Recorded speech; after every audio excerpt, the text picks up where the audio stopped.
ایک جیلم کا بیٹھا ہوا رافضیوں کا ہم نوا، اس کے اوپر سوال کرو وہ جواب نہیں دیتا، کلا بازیاں کھانا شروع کر دیتا، ٹمک تو الزامات۔ اس کے ذمے 50 سے زائد سوال ہیں، جن میں سے آپ کے سامنے پہلے بھی رکھ چکا ہوں۔ اس بدبخت نے رسول اللہ صلی اللہ علیہ وسلم کے بارے میں پتہ کیا کہا؟ کہ یہودیوں نے کہا تھا، کہتا یہ ہے کہ یہودی کہتے تھے رسول اللہ کو معاذ اللہ ثم معاذ اللہ، یہ کل کا چھوکرا ہے۔ کیوں؟ بغیم بینہم، مولوی ان کے بڑے بڑے جو پادری بیٹھے ہوئے تھے وہ کہتے تھے یہ کل کا چھوکرا آ کے ہمیں بتائے گا۔ مجھے بتائیے کس یہودی نے کس کتاب کے اندر رسول اللہ کے بارے میں یہ بکواس کی ہے؟ یہ جھوٹ بولتا ہے، چاہے یہودیوں کے اوپر الزام لگا رہا ہے، چاہے الزام یہودیوں پہ لگا رہا ہے، لیکن یہ بات بھی جھوٹ ہے۔ حضرت علی نے کہا کہ جس وقت مجھے خلیفہ بنانا تھا اس وقت بنایا نہیں، اب عثمان کی شہادت کے بعد سارا ملبہ میرے گاٹا فٹ کرنا چاہتے ہو۔ عجیب و غریب الفاظ۔ پہلی خلافت جو پوری ٹرو اسلامک ڈیموکریسی کے ساتھ اسٹیبلش ہوئی ہے نا اوپن مجمع میں، وہ حضرت علی کی خلافت ہے۔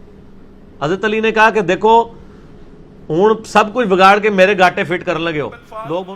یہ علی حضرت علی نے کس ٹائم کہا ہے، کس وقت کہا ہے؟ جھوٹ بولتا ہے، جھوٹ پہ جھوٹ بولی جاتا ہے۔ اور پھر وہ جو پورا کلپ بنوایا، میں کوڈ ورڈز میں بتاتا ہوں، میں برکت کے لیے بتاتا ہوں۔ اور جب انسان کے دل میں بغض نہ ہو تو انسان اس طرح کی بات کرتا ہے کہ محدثین نے کون سی خدمت کی ہے جی، نام نہیں بتائے۔ میں ان اماموں سے پوچھتا ہوں یہ آپ نے دین کی کون سی خدمت کی ہے، یہ روایت لکھ کے۔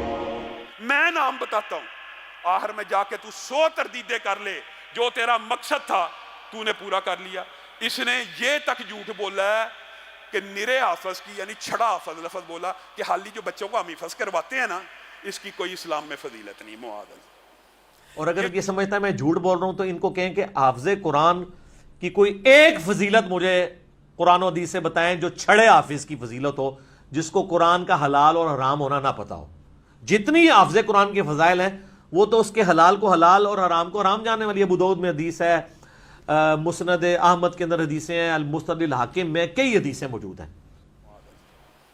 یہ جھوٹ کے اوپر جھوٹ بولی جاتا ہے، ان جھوٹوں کا جواب نہیں دے گا اور اپنی طرف سے، اور پھر لعنت کہتا ہے کہ جھوٹوں پہ لعنت ہے، تو لعنت پڑ جاتی ہے۔ اللہ کے عذاب کا کوڑا اس کے اوپر چلنے لگا ہے، حتیٰ کہ یہاں تک کہہ دیا کہ قادیانی جو ہیں وہ یہودیوں اور عیسائیوں سے بہتر ہیں، معاذ اللہ۔ کہ آپ کے ساتھ جو قادیانی ہیں، جو نبی علیہ السلام کو آخری نبی مانتے ہیں لیکن ساتھ امتی نبی کلیم کرتے ہیں، کیا یہ یہود و نصارہ سے بدتر ہے؟ یہود و نصارہ تو آپ کے نبی علیہ السلام کو، میرے نبی علیہ السلام کو سرے سے پیغمبر نہیں مانتے بلکہ تو نعوذ باللہ جھوٹا کہتے ہیں۔ یہ نبی علیہ السلام کو مان رہے ہیں، ان کو آپ ان سے بدتر تو نہ کہنا۔ آپ ریشو پروپورشن پہ ڈیوائن کریں نا۔ جس طرح میں دیوبند بریلوی کے دفاع کے لیے کھڑا ہوں گا نا، میں ہر اس شخص کے دفاع کے لیے کھڑا ہوں گا جس کو آپ ضرورت سے زیادہ فتویٰ اس کے اوپر لگا دیں گے، آپ کو اس کیٹیگری میں نہیں لے کے آ سکتے۔ کس طرح وہ آپ کے نبی کو مانتے تو ہیں۔ یہ 50 سے زائد سوال ابو یحییٰ نور پوری نے ابھی اس کے سامنے پیش کی ہے، نہ مناظرے میں آتا ہے نہ مباہلے میں آتا ہے۔ یہ بندہ عجیب ہے، تابعین کے بارے میں کہتا ہے تابعین۔ اب بندہ یہ لفظ کہتا ہے تابعین، ان کے بارے میں کہتا ہے تابعین رج کے جھوٹے تھے، معاذ اللہ۔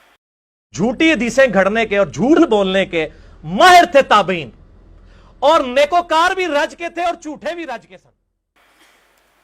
تیرے سے بڑا جھوٹا کون ہے؟ تابعین کو کہہ رہا ہے تابعین رج کے جھوٹے تھے، صحابہ دین سے پھر گئے تھے رسول اللہ کے جانے کے بعد۔ اس کے اور رافضیوں میں کیا فرق رہ گیا ہے؟ امام ابو حنیفہ کے بارے میں جھوٹ بولتے ہوئے کہتا ہے وہ امام مالک کے پوتا شاگرد ہیں، اور امام مالک کے پوتا شاگرد ہے امام حنیفہ۔